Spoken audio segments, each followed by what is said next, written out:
All right, welcome to the 102nd lecture of the Otaru University of Commerce English Lecture Series. Today we welcome Mr. Isao Hoshi. He is a former NASA mathematician of sorts, and he will be speaking today about my experience at NASA. Please welcome Mr. Isao Hoshi.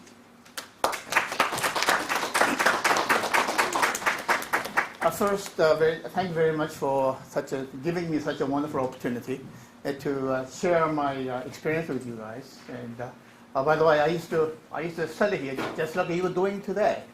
And by looking at you, and I remember those all good days, you know, that Shodai many years ago, probably before even you were born. So, I tried to do my best today.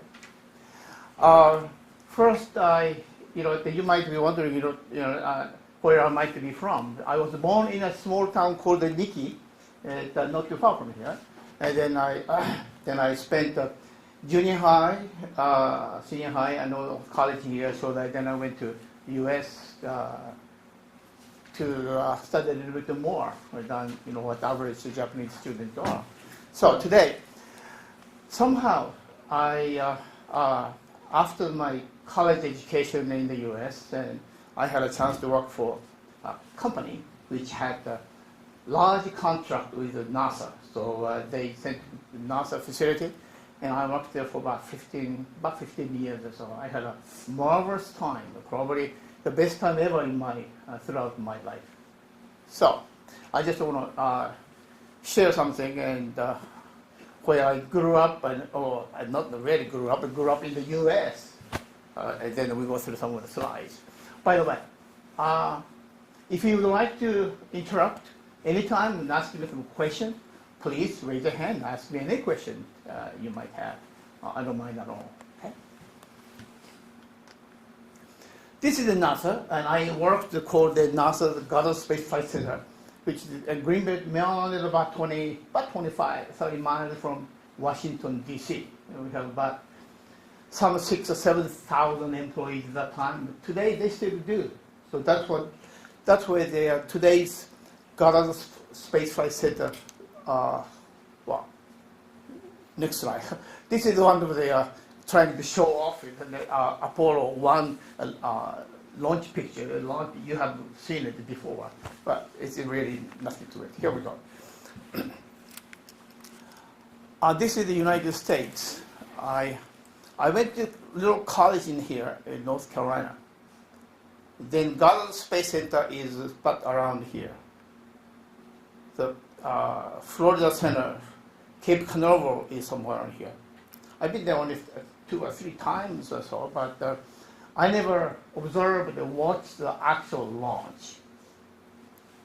Usually what NASA used to do, NASA launched the spacecraft from here, then control center comes to Houston, Texas. Houston, somewhere around here, way down here, Houston, Texas here. So at that time, the Apollo, the Skylab, the Shuttle mission, and so on, everything was controlled from Houston Center. Also, sometimes they went to the JPL, the Jet Pollution Facility in California. But most of the tracking activities, tracking the spacecraft, the satellite, is done by the Goddard Space Center right here. So that's what. But so many other places, there are many places in NASA facility exist, but today some of them are so much got smaller. This is the college I went to, little tiny college in North Carolina. I majored in mathematics. The reason to study math, as you know, we didn't need too much, English. So therefore, I thought that would be an easy way out. So I took, I majored in mathematics. This is Goddard Flight Space Center in the front.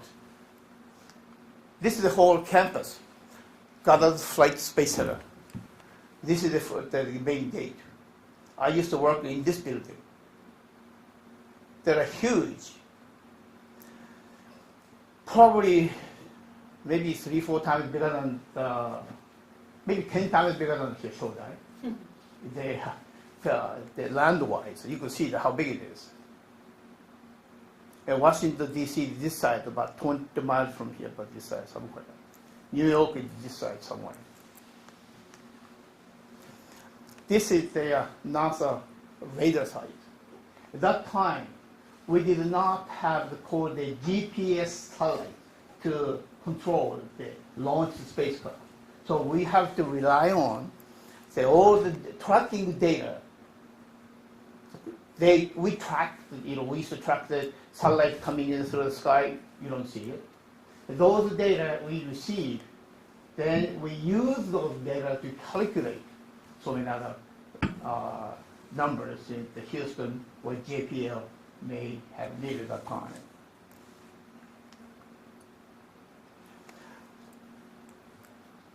I'm showing this picture because of that today we do not have any more ground stations, the ground tracking stations, but we use the global GPS, which is the global positioning satellite. We use those satellites to control or observe or manipulate whatever that the satellite is coming up from the ground. So we don't have any more. There are some ground stations, but they're not active role, so to speak. There are about, anybody knows how many the GPS satellites throughout the world? They launched altogether about 70 or 80, but today about 30 of them are very active. The satellite that you use for your navigating where you might be, your car navigation. Sometimes you use hit the button to where the restaurant you might go tonight. That's what all these satellites collect all information. This is the actual picture of the Goddard Space Center. It's called Mission Control Center. I never worked there. I worked behind the wall. That's why I used to work. Exciting. During the launch phase, there are media come and so many other things. And they would like to watch whether the spacecraft would go on time or not, and all kinds of crazy things. This is not the Goddard Space Center. This is the JKL Center, which is in California. Only one person. But during the actual mission, this place is filled up with a bunch of people. This is a beautiful site in the Apollo 11 launch. This is one of the beautiful pictures I've ever seen before the Apollo mission went. Oh, by the way, the NASA is trying to shoot another spacecraft like this in about 2 to 3 years from now, trying to reach the moon again. We'll see. They're beautiful. Or just for your information, this is the first stage. This is the second stage. This is third stage. You may have heard that those construction of this spacecraft, because our nearby friend in North Korea are trying to shoot the missile. Sometimes they say that they are trying to shoot the 3-stage spacecraft. Well, that's what the 3-stage looks like. But North Korean 3-stage rocket is much smaller, maybe about half size of it. The reason I'm saying this stages is because that when you launch the spacecraft, right, the first stage will go jump into the water somewhere. The second stage may not go into into the water, but may stay in the air for a while. So we have to know where that big second stage may come down to. So that the NASA has to track those second stage rockets. You may have seen this many years ago, but we're trying it again a few years from now. Another spacecraft did NASA launched, like a Voyager 2 spacecraft, launched almost 10 years ago. But now, today, they are about to reaching the Jupiter or Saturn today. Maybe they may have made them mission maybe a few years ago. I'm not quite sure. I didn't follow that. This is actually what I did. And people ask me what I did after the NASA, the Goddard Space Center. So basically, this is what I did. I mean that my group, okay, our group people analyze the orbital positioning data. The data that's coming in from the tracking site. The tracking site is looking at the satellite or rocket. They're sending us the information, position, time, so many various data. So that we analyze the data. Analyze means actually we didn't look at every single one of them because millions are coming in. So the computer output, we don't look at it. It's good, bad, so on, so on, so on. So we did that. Then, using those data to calculate the future position of that spacecraft. So who are interested in those data? Houston or JKL or some other, even the Japanese space agency, they need all the information to send another commanding messages to the spacecraft to move, do something. So that's what they need. So that data we call acquisition data. The round range tracking station also, but here you may see that other places, Houston, JPL or Japanese agencies, etc. Then the final, I would say our objective was to calculate ETA and positional data at apogee. I explained to you what the apogee period. You may have learned at apogee the period, that kind of word in your physics if you took at high school. ETA means expecting time of arrival. So you use that the ETA in our current, your normal life.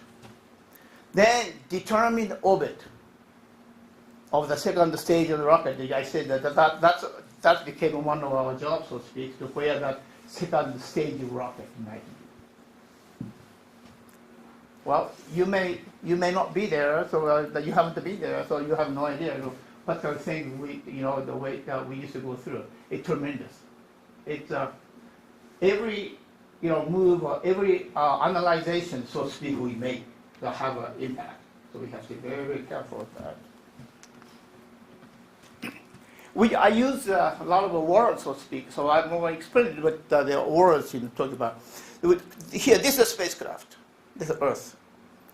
When you say altitude means the height. But height depends on where you calculate the height from the top of the Mount Everest or Mount Fuji, or the ground level. It's all different. So therefore, we call the altitude the same as the height from the location, whatever you might calculate from here to here. Altitude, height. But in general, in our industry, we do not use the altitude, the number, not too much. We call it radius. Radius means from distance from here to the center of the Earth to the spacecraft. It's called that's the radius. This is the center we call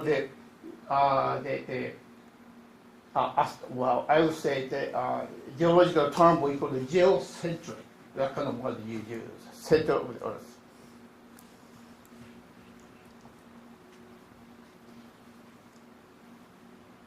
Anybody knows? From here to here, when you make a circular orbit in general, it means that around the Earth for once a day, 24 hours a day, right? The Earth is going this way. The spacecraft is going that way. If you make the spacecraft 24 hours a day, the orbit, that spacecraft will stay there, won't go anywhere. That's what we call the stationary spacecraft. Or some other, we might say, parking satellite we may use.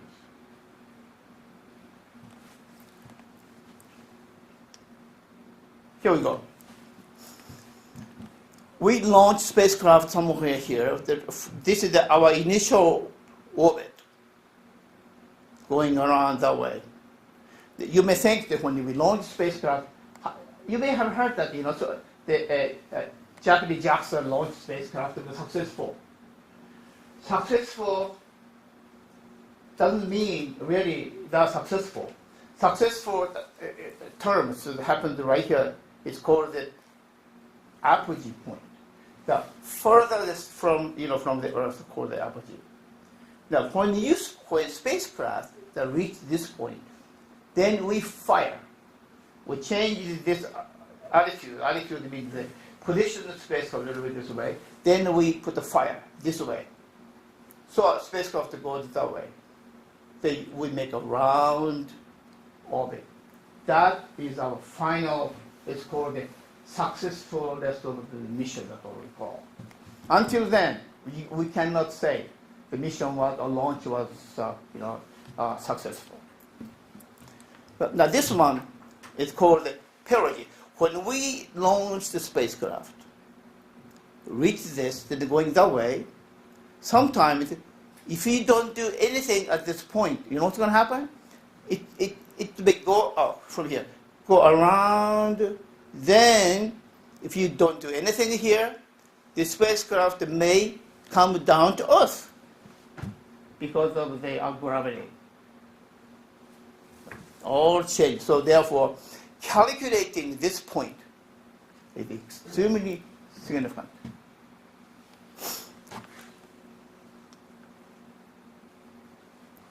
This is the basic scenario of this, whole apogee, perigee, all that kind of thing here. The Earth here. The first initial launch we make. Well, by the way, we call this point called the nominal the track. It's called nominal. Nominal means the planned, scheduled time and the location and so on. So this is where we go. There we go. Then perigee. Then we fire a little bit. Then we go that way. But Earth is going also that way.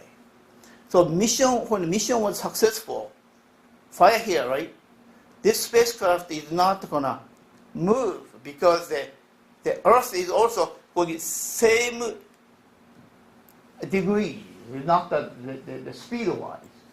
So just going to stay here. Important.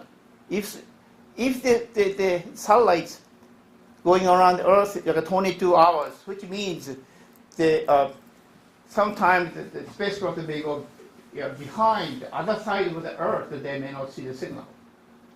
So therefore, the GPS satellite throughout the world, everywhere. So they're tracking everything that they use, the data we use for your navigation, all that kind of things. Important. Apogee. This is the nearest point of the spacecraft to the Earth. Perigee. Then this is the farthest place of the spacecraft. Then we fire here to make a circular orbit. That's what I do. If you take the physics test, I would give this as the big question. I will give you 20 points. That'll be interesting. It said that here, final geostationary orbit. You use a different word, the geostationary, or parking orbit, or what do they use? There are 4 or 5 other ways to say that for a spacecraft to stay up in there with the move.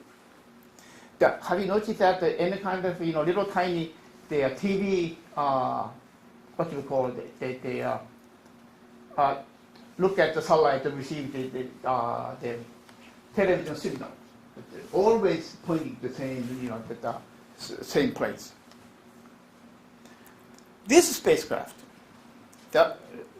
actually, we worked on it in all good 10 years or so. This is a huge telescope. And looking at all the stars and the galaxies and so many other things. It's fascinating, huge. The question is this. the shared spacecraft. Okay? If you want to look at a certain star or galaxy or something, right? So you have to move this spacecraft to either this way or that way. So we call it a slew. We are slewing the spacecraft toward the object that you may have somewhere. Maybe you might want to look at the North Pole star, one of the brightest stars in the sky. So how can we move this spacecraft, huge spacecraft? They don't have gas or any thrusting power either.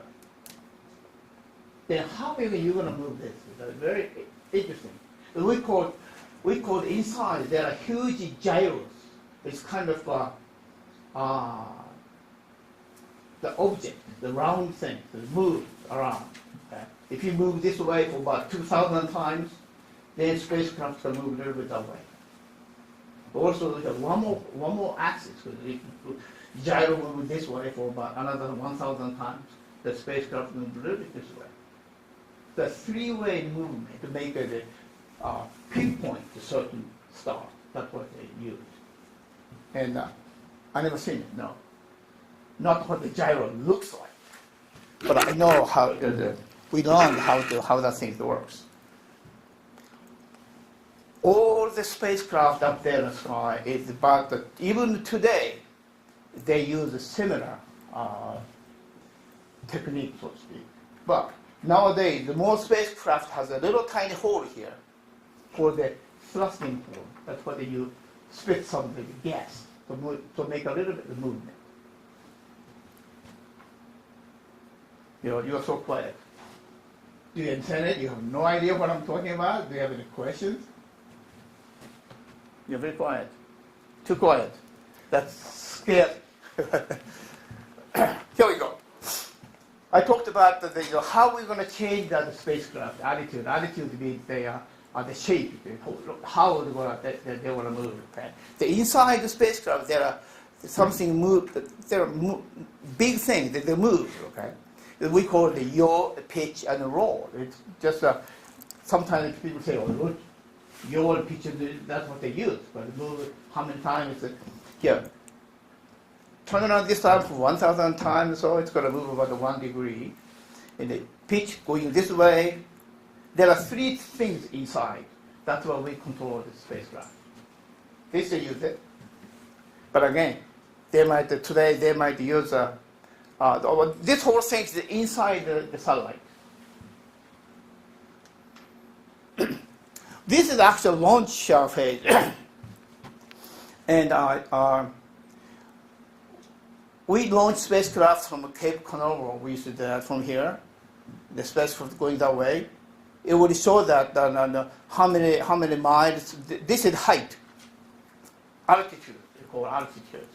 Then this is distance, far distance, which way? It's 600 miles, 700 miles, and so on, so on, so on. That's where it goes. So now, the funny thing is, after only like 40, 50 seconds or so, that's the most they use the fuel. They will cut off. It's called the first stage cutoff.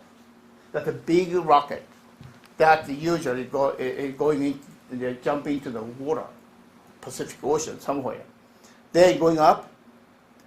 Then here the second stage. This is the second to ignition. Then second stage cutoff. When this reach this point, and they cut off the second stage rocket. The rocket's going to stay in this orbit. But someday, sometime, we don't know when, maybe 2-3 years from now, the huge rocket will go into the Earth's surface. Then it's going to burn out. So we have to know exactly where. They're going to go that way. This is the second stage rocket. Huge. This is the first stage. This is much bigger.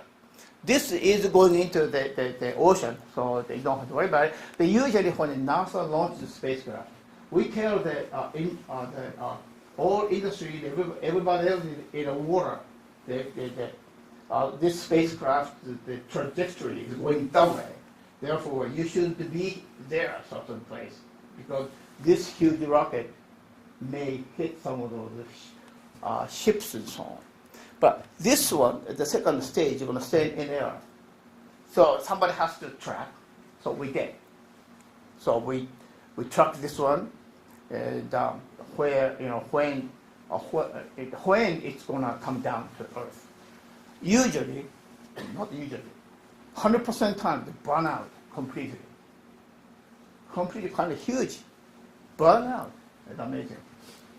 Then this is the commanding module. They're going to stay up in the air to go to the moon and so on, so on, so on. That's what they do.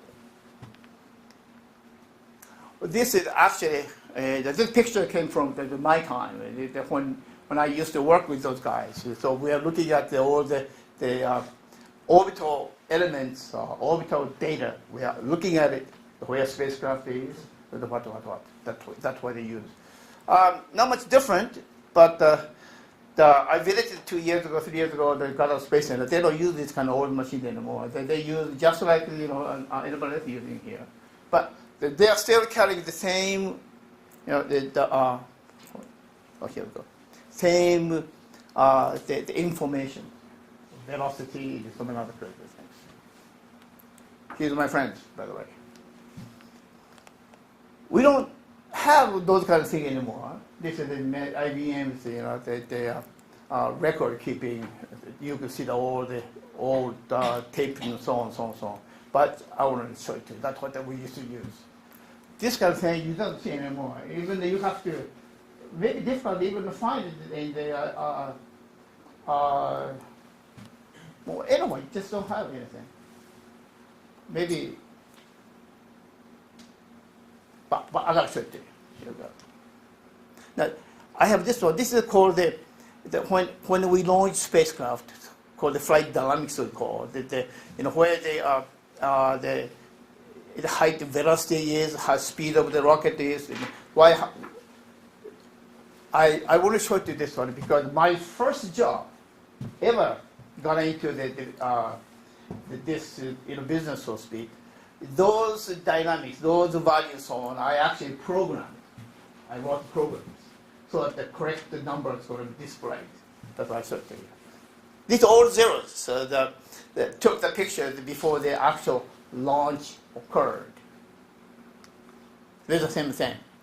This is at that time, we don't have anymore because those are indicating the tracking sites, the radar, the radar facility, looking at those, satellite. It's very important. So when the green light means that the spacecraft is flying over that particular station, the Goldstone.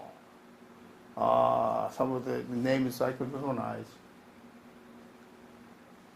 Bermuda, the Bermuda Islands, the Ascension Island. Oh, by the way, when the NASA launched the spacecraft from Cape Canaveral, the first site they could see that spacecraft is Ascension, Bermuda Island, and the Ascension Island. That's what they track. It's not quite exciting though. We could see that. Oh, that spacecraft is going over Goldstone, something like that. We could see that. This is that time that my group, the people, and some of the people here talking to Houston or JPL, whatever necessary. I'm here, and we are all looking at it, and just me. Yes. He doesn't look like it, but me.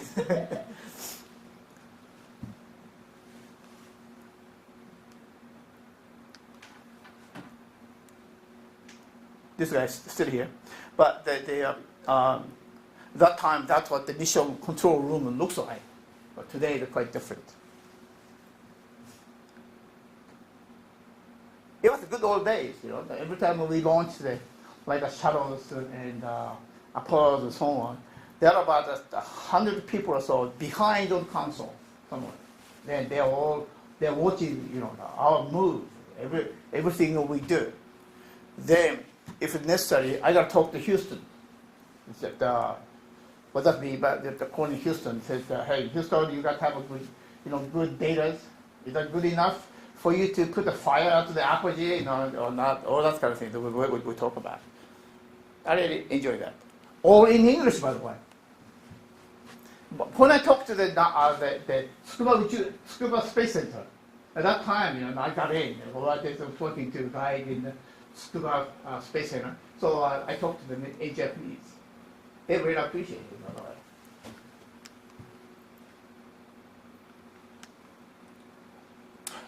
This is a real picture. I was actually talking to the guy in Houston to see how they see our data we sent to.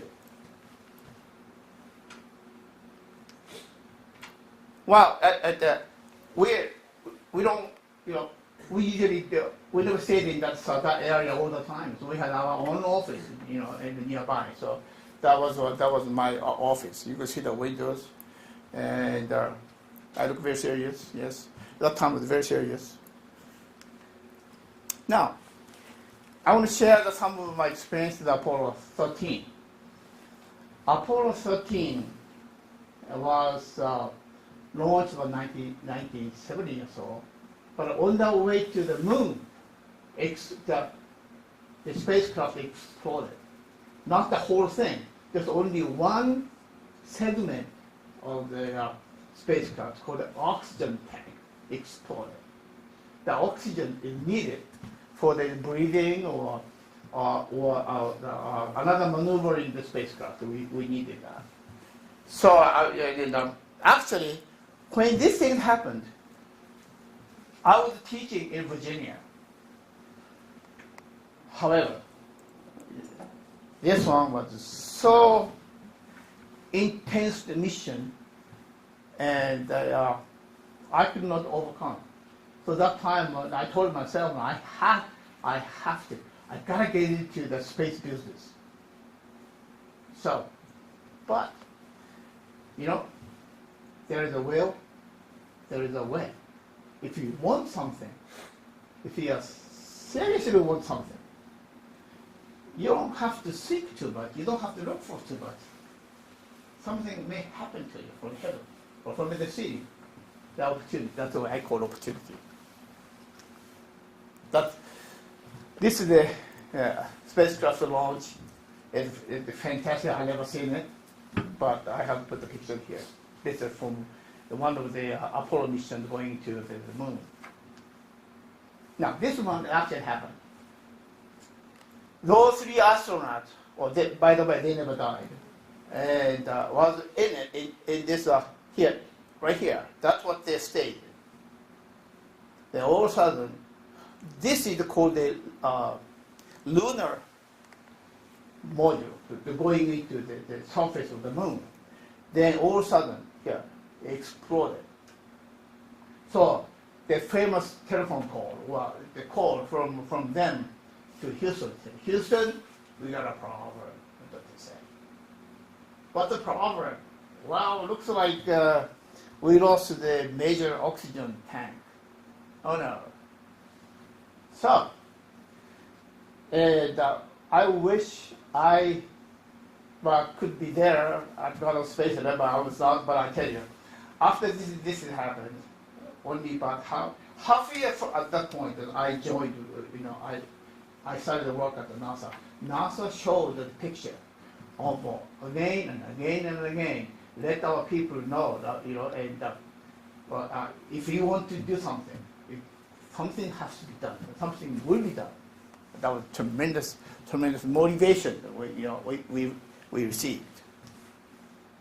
Now, this is some of you may have been through some of the physics or so.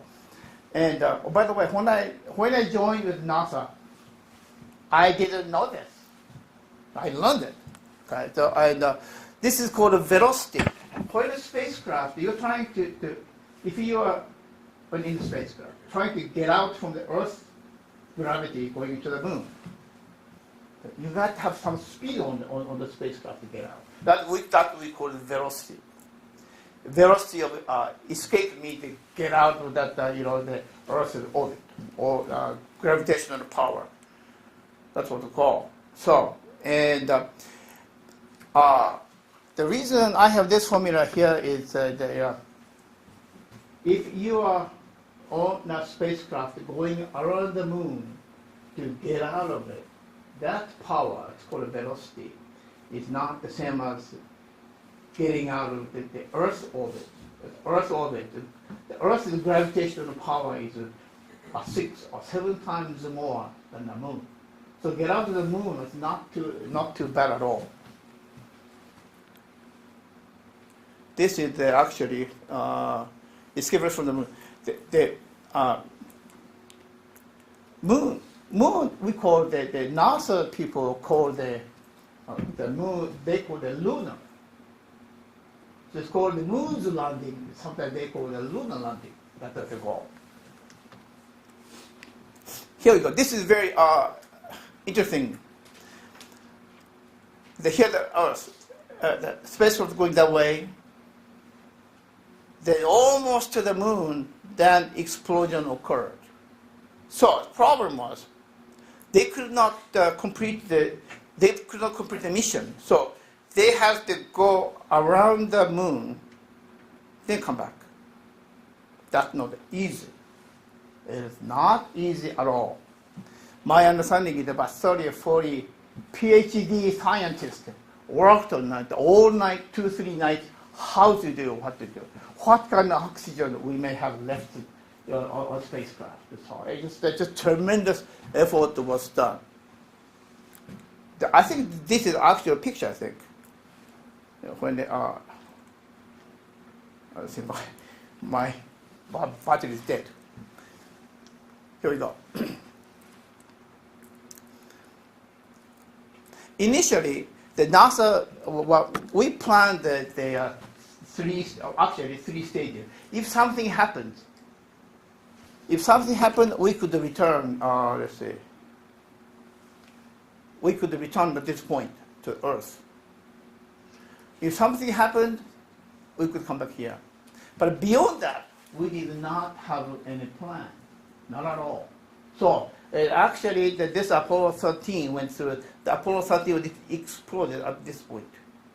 So we have no plan, no urgency, no return plan or anything. So what we had to do was, all the scientists got together, what to do. That was a major task. So that whole story, so fascinating. So at that time, I told myself, I'm going to get on the NASA project. That's the way to go. Well, this is actually the NASA's, this is a space shuttle. Space shuttles launched from Cape Canaveral. But sometimes they landed in California, depending on the weather, so on, so on, so on. If they landed in California, then this space shuttle has to be transferred or moved to the Florida. That's what they used to do. Oops.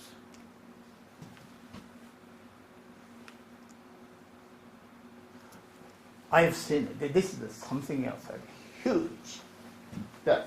This was the Boeing 747. Boeing 747 is the big, anyway, it has a little, second stage, but this spacecraft made for the shuttle transfer only. Okay, you see no windows. This is real something else.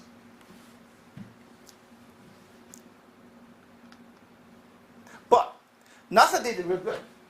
So every time we had successful launch, and NASA people, astronauts, they give all this, a trophy or certificate to the people who supported the mission. So you can see my name. So this is one of the Columbia, the space shuttle mission we launched, and we did a real good job. So actually, the astronauts came to Goddard Space Center to give us the awards, so to speak. Those, you could say, they say this is John Young signed this one, and also Bob Clipper signed this certificate. It was very honored. We have a whole 9 yards, the whole ceremony and everything else. That was real fantastic. Feel like, I've been working with the NASA. I've been working for NASA. So the good feeling. I'm pretty sure Japanese space agency still may have done very similar things, but I don't know. Oh, by the way, when I was talking to, because of we supported the Japanese spacecraft, that time they named like the Japanese people love to name the flower name, you know, like a kiku, chrysanthemum. I don't know why they named that, or bara, rose. No idea what they name. But he said the U.S. right? No, we don't. We used to name like a very funny name, you know, like Snoopy. You know, and like that. But the Japanese people are very serious, I guess, you know. But I made a lot of friends also, and at that time with Japanese scuba space center, I still communicate with them time to time. This is also the award we got. This one is the GSFCB, the Goddard Space Flight Center, the Green Bay, Maryland. I used to work.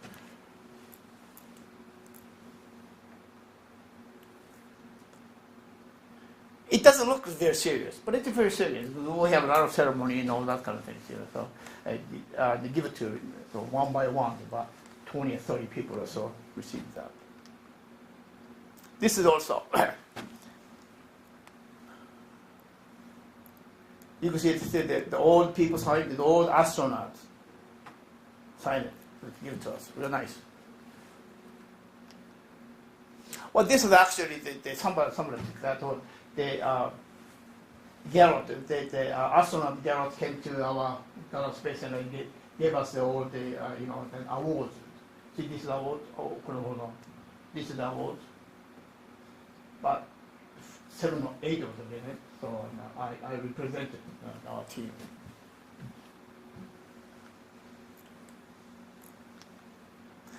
Well, we launched the Japanese satellite time to time. Those are some of those things, you know. And when the people came from school space center, they distributed all this stuff to some of the NASA employees. Now today, here we go. We have a big space station. And by the way, you know, this big the space station, sometimes it's come down to Earth. But what's going to happen? In order to keep that spacecraft up in the air, what should we do? So what we do is, again, the orbit. They have to keep the orbit at a certain height. If not, the Earth's gravity pulls the spacecraft every day, even just about every day, a little bit. Even the moon. You know the moon? Do you think the moon is coming near to us someday? The Earth will hit the Earth? Maybe some 4 or 5 billion years from now? Or moon is going away? Can't you tell? Anybody knows?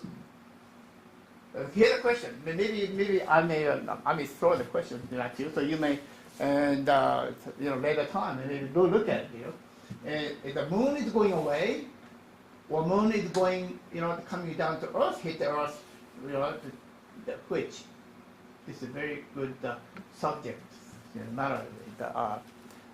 You could think. Sometimes when I talk this kind of talk, they ask a question. The satellite is moving on Earth, or moon, right? What kind of energy they have?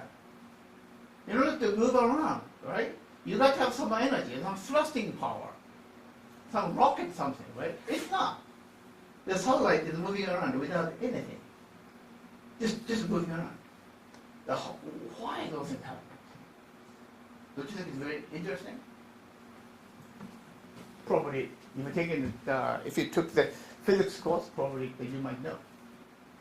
Up there, the way above the 400 kilometers or so, there are no air resistance. So if there's no air resistance, there's no resistance at all, any kind of object, once you hit it, that's called the momental power. It's going forever. But from the Earth is pulling, called the gravity, thanks to Isaac Newton. Newton found that the theory about it, that something is down in the Earth, pulling everything, right? If you don't, it goes down, it never go up. It's real something. So what they do is that this kind of spacecraft, they have a thrusting power, the hole here, almost like a 20 or 30 places. So if this spacecraft is moving that way, then some thrusting power here or some thrust gas to move. But sometimes those, the gas may run out. So therefore, they have also gyros inside for moving the gyros, with those electrical power. They move a little bit. So this kind of, the gigantic, the international station, it's going to last, but go around the Earth maybe forever, very much forever.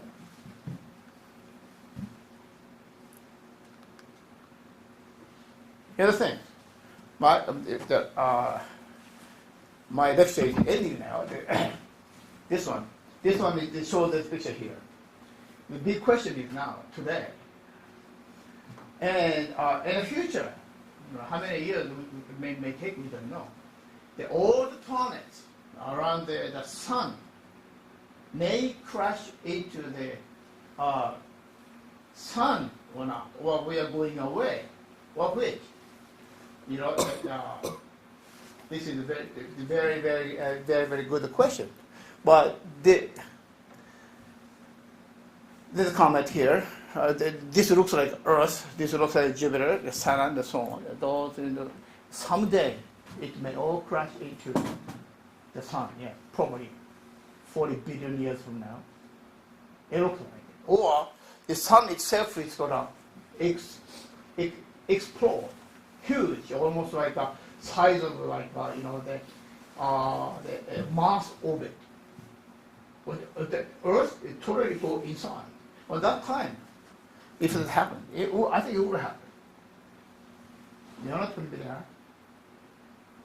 Your tomb is not going to be there. Everything will be meltdown or who knows, right? By the way, this Earth. If this, you're supposing that this Earth you may put it in the middle of the galaxy, so to speak, right? The Earth could be about this much size. If you think about it, it might be a little crazy. Now, therefore, what I learned at NASA, this is what I learned. Well, after going through all that activities, interactions, and talking to some people, throughout the world and so on, and working to get the mission done, so on. This is what I personally learned. Mankind cannot overcome nature. Meaning Mother Nature, this nature is beyond our imagination. That's so, like earthquake. Do you think we could control possibly earthquake sometime in the future? I don't think so. So that's what it is here. Mankind cannot overcome nature. But we have to coexist with nature. So we have to live with it. It's slowing our side, right? What are we going to do? We can't change this. Somehow we have to live with it. Therefore, there are only development and the progress. So we have to continue the moving toward your goal, your objective. And it makes an improvement. Well, in other words, we have to toward the progress. You can't give up. If you give up, somebody said this is not good. So you may give up, there will be no more progress or anything there anymore. So that is not what the NASA is doing today, even at 30, 40 years ago or so. Failure always happens. That you guys know that, right? The tests and some of the things that you do every day, you fail something. Nobody here, I don't believe, the perfect person does everything the perfect. This is impossible. Failure always happens. It happened. Apollo 13 exploded. So we find out what went wrong, how we overcome. We have to do the same thing here. Human disaster occurs due to the human error. human disaster means that because of you or because of us, when you do something, when you make something, right? That always, you can't make everything perfect. That's what it means, okay? The human disaster occurred because of the human errors, right? So therefore, if you could somehow prevent or minimize the human errors, then that human disaster could be eliminated. Important. Humanity's mission is not to give up, but overcome obstacles and succeed. Then, because if you overcome the obstacles, then that will lead into success. That's what we have to aim at. NASA is just doing it. Here we go. Thank you. And happy Halloween. However, I take any kind of questions you might ask. Do you have time? Yes. Yes. First, let's thank Mr. Hoshi for